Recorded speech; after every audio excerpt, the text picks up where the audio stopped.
So our next heading is sum of rational terms in the expansion of a raised to the power 1 by p plus b raised to the power 1 by q whole raised to the power n. हमें find करना है यहाँ पे rational terms का सम, ठीक है ना। जो भी रेशनल टर्म्स होगा उसका सम क्या होगा। जैसे कि जो पिछला कॉन्सेप्ट हम लोग देखे थे उसमें हमें फाइंड करना था, एक्सपेंशन यही था, उसमें हमें फाइंड करना था रेशनल टर्म्स और इरेशनल टर्म्स। लेकिन यहाँ पे हमें फाइंड करना है rational terms, sum of rational terms in the expansion of this. तो आपको चीज यहाँ पे क्या ध्यान रखना है, समझिएगा। Sum of rational terms in the expansion of this हमें फाइंड करने हैं। यहाँ पे जो कंसेप्ट है ना वो डिफरेंट है जो हम लोग इससे पहले वाला चीज पढ़े हैं, ठीक है ना। तो देखिए मैं यहाँ पे एक एग्जांपल लेता हूँ, उस एग्जांपल से समझाने की कोशिश करूंगा। एक ही कंसेप्ट यहाँ पे उसको हम लोग अप्लाई करेंगे हमेशा, और इससे रिलेटेड जो है क्वेश्चंस है ना, जो कि जेई में 2013 के अंदर पूछा गया है, और बहुत सारे क्वेश्चंस इससे आते रहते हैं जेई के अंदर, ठीक है ना। तो find the sum of all the rational, find the sum of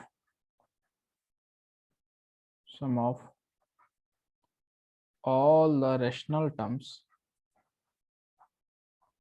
all the rational terms in the expansion of 3 raised to the power 1 by 4 plus 4 raised to the power 1 by 3 whole raised to the power 12 each। ये हमारा question है, ठीक है। इसका options जो है यहाँ पे गिवन है 27, ऑप्शन बी गिवन है यार 256 and option C is given है यार 283, okay, and option D last option यहाँ पे गिवन है नन, ठीक है। ये 4 ऑप्शन यहाँ पे गिवन है और हमें फाइंड क्या करना है, sum of the rational terms in the expansion of this. Concept कुछ वैसे ही लगेगा, लेकिन यहाँ जो एकदम बिल्कुल अलग नहीं है, लेकिन कुछ कंसेप्ट जो है मिलता जुलता है जो पिछले वाला कंसेप्ट हम लोग डिस्कस किए थे। देखिए सबसे पहले हम लोग क्या करेंगे, जनरल टर्म फाइंड करने वाले यहाँ पे भी जनरल टर्म। इसका जनरल टर्म क्या हो जाएगा, N C R T R plus 1 equals N C R, यानी 12 C R, okay, 3 raise to the power 1 by 4 whole raise to the power difference of this 12 minus R into 4 raise to the power 3, sorry 4 raise to the power 1 by 3 whole raise to the power R. ये हमारा formula है, means general term होगा। अगर आप ध्यान देंगे ना तो इसको हम लोग कैसे लिखेंगे, थोड़ा सा इसको अरेंज अगर कर देंगे, मैं नेक्स्ट पेज पे लिख देता हूँ ताकि यहाँ पे मैं सारी चीजें लिखूंगा तो आपको समझ में आ जाएगा। 12 सी आर, ठीक है। अब देखिए यहाँ पे क्या लिखेंगे, यहाँ पे लिखेंगे हम लोग 3 raise to the power 12 minus R by 4, okay, into 4 raise to the power R by 3। ये हमारा मीन्स उसको क्या किया, जो a raise to the power m होता है उसका whole raise to the power n होता है, क्या लिखते हैं a raise to the power m into n लिखते हैं, ठीक है ना। तो हम लोग क्या कर रहे हैं, उसी चीज को यहाँ पे मॉडिफाई कर रहे हैं, मीन्स सॉरी सिंप्लीफाई कर रहे हैं, मीन्स आगे की तरफ। तो हमारा आ जाएगा 12 C R into 3 raise to power 12 minus R by 4 and 4 raise to R by 3। और हम लोग एक चीज जानते हैं, for to be rational R should be integer. Rational के लिए क्या होना चाहिए, आर जो है ना इंटीजर होना चाहिए। 4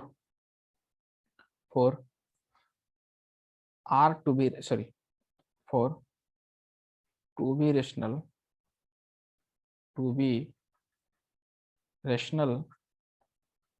okay, R should be integer, R should be integer, obvious R जो होगा इंटीजर होगा, ठीक है ना, तभी तो रेशनल नंबर मिलेगा ना, ठीक है। तो मैं लिखूंगा कि ये जो 12 माइनस आर बाई 4 जो है ये वाला, और एक और है आर बाई 3, ये दोनों क्या होना चाहिए, हमें इंटीजर मिलना चाहिए। ये वाला चीज, ये वाला, ये जो पावर में गिवन है और ये पावर में गिवन, ऑब्वियस है कि क्या होना चाहिए, इंटीजर मिलना चाहिए। रैशनल टर्म्स हमें चाहिए, तो रैशनल फाइंड करने के लिए आर जो है इंटीजर होना चाहिए। तो अब देखिए आर का वैल्यू आप सब्स्टिट्यूट करते जाइए, हमें वैल्यू मिलता जाएगा, समझ में आ जाएगा। आर का वैल्यू जैसे 0 पुट कीजिएगा तो 12 माइनस 0 बाई 4 3 आ जाएगा।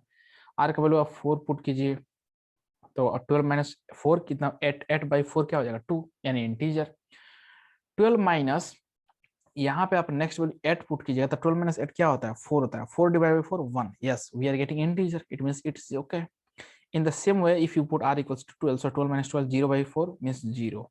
Okay, so this is the possible values of r here in this expression, means 12 minus 4 by 12 minus r by 4. Next, r by 3. So we need to we need integer. Okay, so what is the possible value of r? If you put 0, so 0 by 3, 0. Put 1, so 1 by 3 will get a fraction. No. Put 2, no, not possible. 2 by 3. Put 3. If you put r equals to 3, then you will get here 3 by 3 means 1. Yes, integer. Okay, so r equals to 3. If you put r equals to 3, then you will get here 3 by 3, 1. In the same r equals to, you can put 6, 9, 12, 15, means multiple of 3. If you can substitute here, if you put 0, 0 by 3, 0, 3 by 3, 1, 6 by 3, 2, 9 by 3, 3, 12 by 3, 4, and 15 by 3, 12. Sorry, 15 by 3, 5. Okay, so actually हमें क्या होना चाहिए कि r का value क्या आना चाहिए, integer आना चाहिए. तो आप वैल्यू पुट करते जाइए, चेक करते जाइए. अगर आप ध्यान से देखेंगे तो यहाँ कुछ कॉमन वैल्यू है जो दोनों में मिलता जुलता है. देखिए, एक तो ये मिल रहा है, 0 मिल रहा है यहाँ पे, और दूसरा वैल्यू ये 12 मिल रहा है.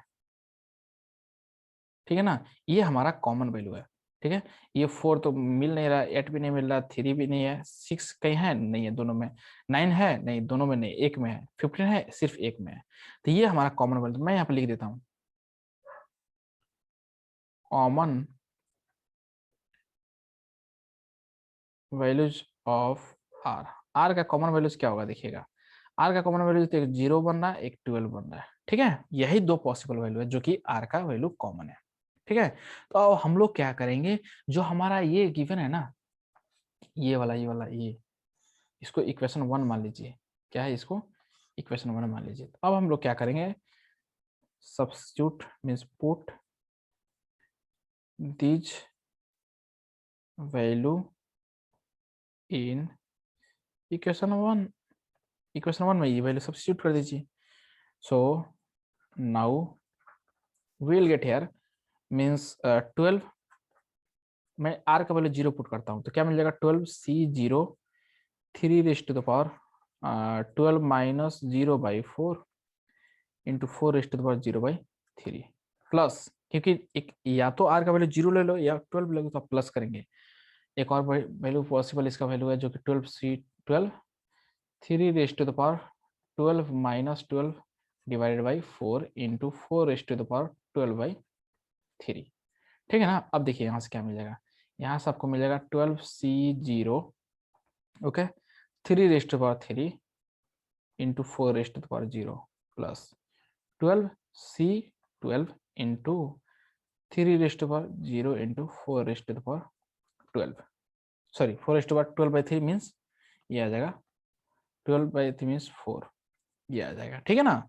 अब देखिए, अगर हम लोग एक चीज तो जानते हैं, यहाँ से वैल्यू हमें क्या मिल जाएगा, 12C0 का मतलब होता है 1 इंटू 3 रेस्ट पर 3 27, 4 रेस्ट पर 0 1, एनीथिंग रेस्ट पर 0 1, 12C12 1 इंटू 3 रेस्ट पर 0 1 इंटू 4 रेस्ट पर 4 मीन्स ये आ जाएगा आपको 64 into 2 means 256.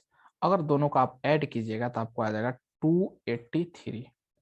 Okay, so this is our required answer of this question. इस क्वेश्चन का क्या है, ये हमारा आंसर है 283. ठीक है, तो आपको ध्यान में रखना है कि क्वेश्चंस को जो हम लोग सॉल्व करेंगे, इस तरह से क्वेश्चंस को सॉल्व करने वाले हैं. ठीक है ना.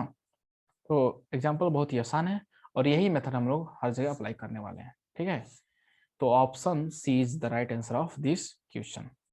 ठीक है, अब नेक्स्ट क्वेश्चन की तरफ मूव करते हैं. देखिए नेक्स्ट क्वेश्चन हमारा क्या होगा.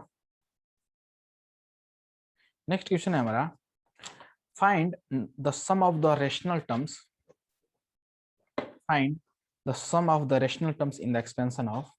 Next example, find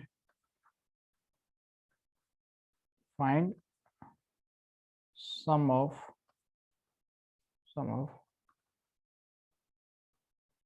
rational terms in the expansion of 3 raised to the power 1 by 5 plus 2 raised to the power 1 by 3 whole raised to the power 15. Is. Okay, यानी option A जो होगा क्या हो जाएगा 27 हो जाएगा, ऑप्शन बी जो होगा 32 हो जाएगा, and option C is 58, last option D is 59। ठीक है ना। ये ऑप्शंस, फोर ऑप्शंस गिवन है, हमें फाइंड करना sum of all rational terms in the expansion of this one. Now see this here, we are going to write here solution of this question. See this here, सबसे पहले तो हमें क्या find करना है, जनरल टर्म। आंख बंद करके जनरल टर्म फाइंड तो करना ही आपको। ठीक, जनरल टर्म क्या हो जाएगा, T R plus 1 equals N C R means 15 C R 3 raised to the power 1/5 whole raised to the power, difference of this means 15 minus r into 2 raised to the power whole raised to the power r। ये हो गया, ठीक है ना। अगर आप इसको simplify कीजिएगा तो आपको यहाँ से मिल जाएगा 15 सी आर, यहाँ से आएगा 3 raised to the power, ठीक है ना, 3 raised to the power 15 minus R divided by 5 into 2 raised to the power r by 3। ठीक है ना, ये आ गया। अब हमें, हम लोग जानते हैं कि ये जो है भाई साहब, ये क्या होना चाहिए, ये इंटीजर होना चाहिए। ये वाला चीज जो है ये इंटीजर होना चाहिए, आर का वैल्यू इंटीजर होना चाहिए ना भाई। आर का वैल्यू इंटीजर होगा तभी तो आर का वैल्यू जैसे जैसे मीन्स ये फाइनल जो होना चाहिए 15 माइनस आर बाई 5, और ये क्या होना चाहिए, ये भी इंटीजर होना चाहिए वैल्यू यहाँ पे। देखिए मैं लिख रहा हूँ यहाँ पे, now 15 four four for to be rational,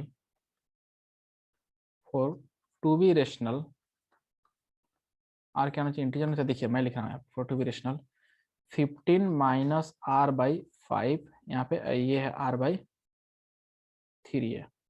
ठीक है, अब देखिए मैं यहाँ पे लिख देता हूँ पॉइंट्स को। फिर आप आर का वैल्यू जैसे जैसे आप रखते हैं, जैसे हमारे इंटीजर मिलना चाहिए, आर का वैल्यू 0 रखिएगा तो क्या है 15 माइनस 0/3, यस इंटीजर मिल रहा है। आर का वैल्यू आप रखिए 5, 10 रखिए, 15 रखिए, यही वैल्यू आप रख सकते हैं। आप इससे आगे बढ़ोगे तो नेगेटिव वैल्यू मिल जाएगा, जो कि हमें नहीं चाहिए। आर का वैल्यू क्या रखिए 5 रखिए, तो 15 माइनस 5 क्या हो जाएगा 10, 10/5 2 आ जाएगा। आर का वैल्यू आप 10 रखिए तो 15 माइनस 10 क्या हो जाएगा 5, 5/5 1 आ जाएगा। 15 माइनस 15 0, 0/5 0, ठीक है ना। In the same way here if you put 0, 0/3 0, 3/3 1, means integer आना चाहिए इसका, इसका जो वैल्यू फाइनल वैल्यू आना चाहिए इंटीजर आना चाहिए। 6 9, ठीक है, और 12 15 18 21 in the same way it is going। okay, now see this, what is the common between this one, means common value of r।